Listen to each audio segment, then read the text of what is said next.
Hey everybody, this is just a quick follow-up to part 23. I just want to let you know that I got that oil pump leak fixed. Let me show you how that looks now.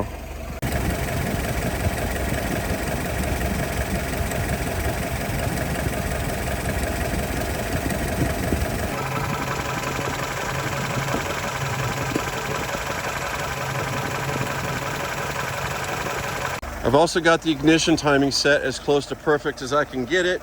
So she starts up easily, idles perfectly, and runs well. I was a little bit worried about that oil pump leak, but it turned out just to be like an hour's worth of work. I just took the cover off the oil pump, cleaned everything up, reused the gasket that was already there, just cleaned it up and put some fresh sealant on it, reinstalled it, and let it sit overnight. And that's all it took.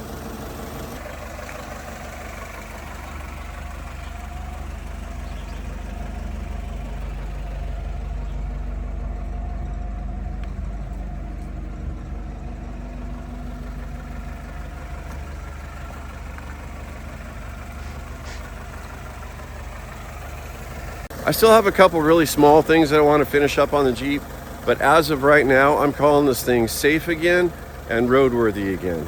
So thanks for watching, everybody. I appreciate the support, and you will see more of this Jeep in the future. Take care.